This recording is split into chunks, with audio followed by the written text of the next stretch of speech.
and today we are going to unbox, assemble, and review this quarter-scale Age of Apocalypse Magneto by Angry Monkey, so stay tuned.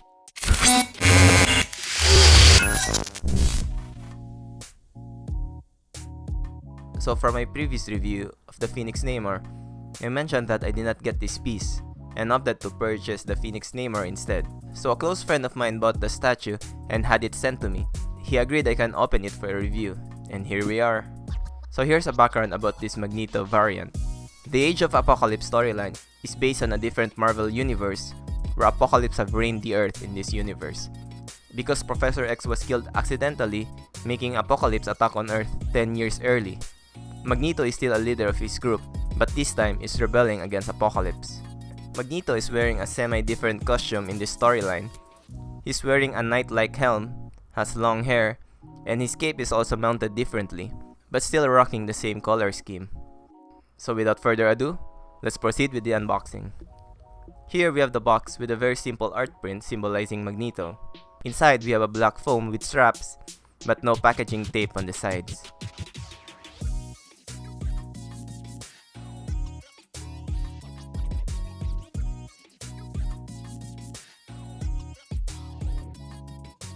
On the first layer, we have Magneto himself, except the head.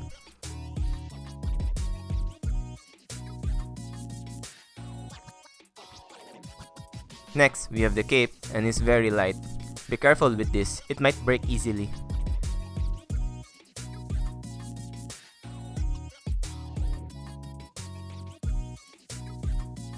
To the next layer, we have one of many metallic objects that will be part of the base. And here's another one.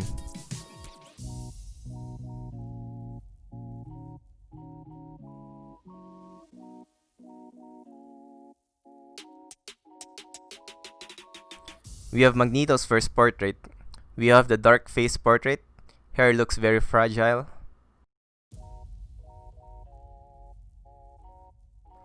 Next, we have the second portrait, this time with proper skin tone paint.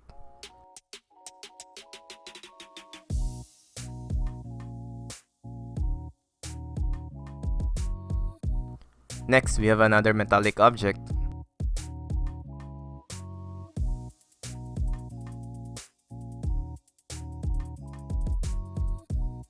And lastly, we have Magneto's last portrait, and this one is the unmasked portrait.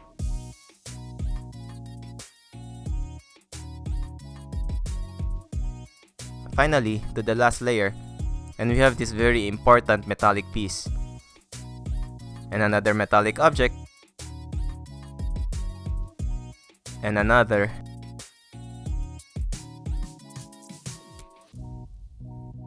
And yes, another. We have Magneto's left hand. Lastly, we have the base, and it's very huge. Now, we are ready to assemble Magneto. So first, we install all metallic fragments into the base before we insert Magneto himself. So let's insert this first piece. There are pegs surrounding the metallic globe in the middle. You just need to look for it.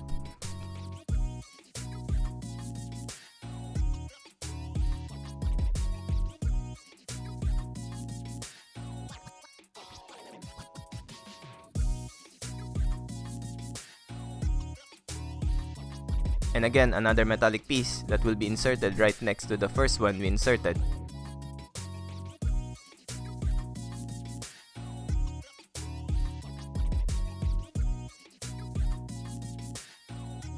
After which, we can connect the second piece to the first piece. Next, let's insert this piece first, so it will be easier to insert the second one after. Next, we install this big piece and connect it to the previous piece.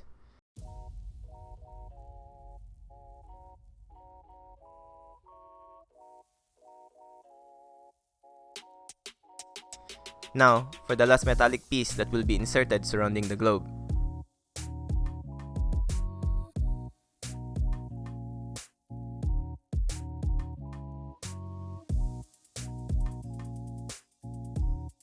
After inserting, we can connect it again to the previous one.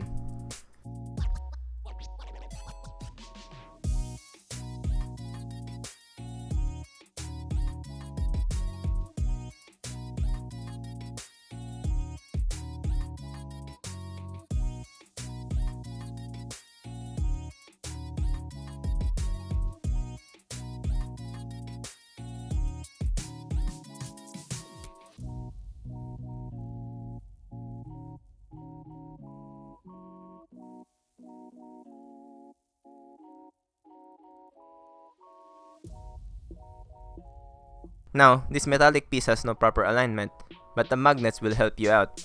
So just align the magnet and it should snap into place.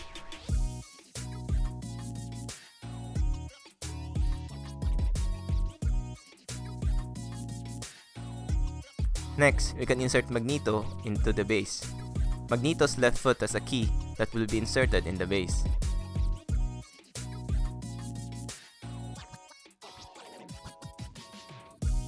Next, we attach this metallic piece below his left knee. There should be a keyhole for it and should sit properly. Next, Magneto's left hand, it should snap easily into the peg.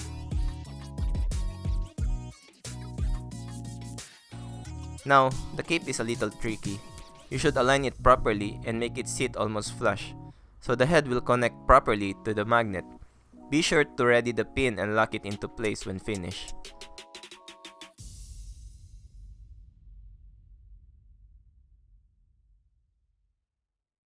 Lastly, we have the portrait and should be very easy to insert. Magnet should lock everything properly. So let's start with the review.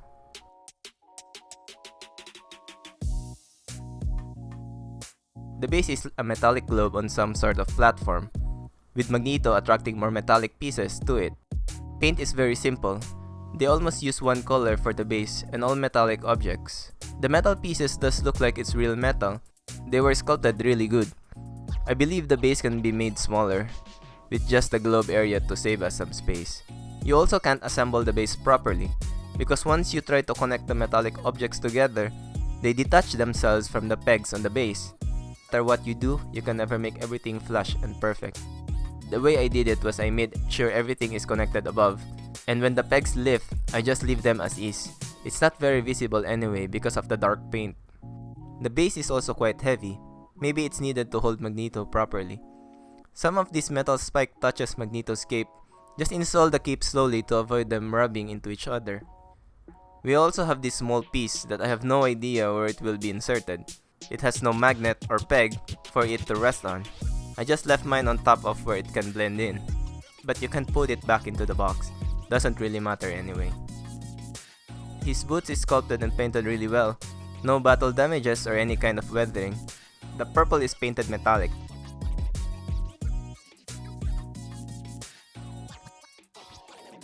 Up to his legs, we have this metallic piece that is supposed to be floating.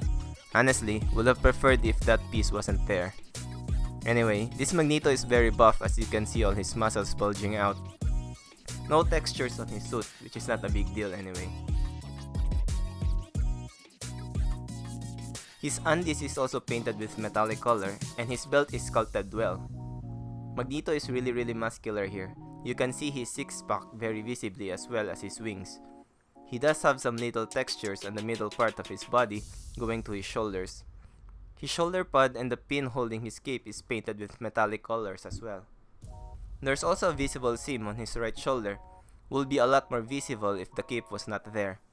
But with the cape on, you just see a small part of it. His arms is sculpted really good as well.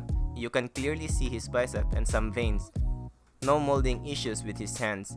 They all look really good, and paint is very consistent all throughout his body. His cape looks really nice. The flow of it is sculpted really well. It also sits perfectly on his body. It's sort of painted with pearl red. It's kinda glittering when hit by light.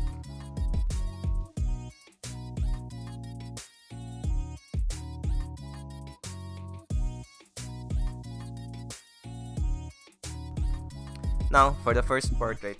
I really like this blackened portrait. It's very unique. Maybe if the eyes were glowing, it would have made a lot more impact overall. Anyway, the helm is painted differently from the rest of his body. His hair is sculpted really good. There's a lot of strands and looks very fragile. I'm very happy that there were no breakage when I opened the package, because some parts of the hair looks very thin and might break easily. The hair also sits properly on the cape. Next, we have another helm portrait, but this time the skin is painted properly. It's technically the same as the previous head, but just with skin tone. And the helm is pointed differently and more consistent with his suit.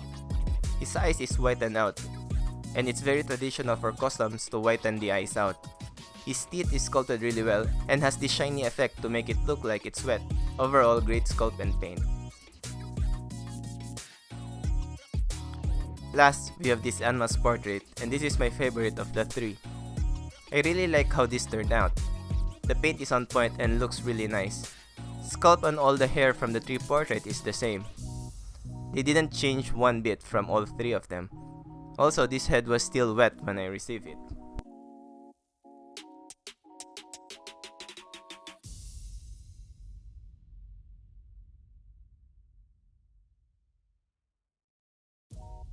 Okay, overall, I really like the sculpt of this piece. The paint is also well done. My only problem is that I don't like the type of red that was chosen for his suit. Here's a quick Photoshop I did for this Magneto when I was on the fence of purchasing him.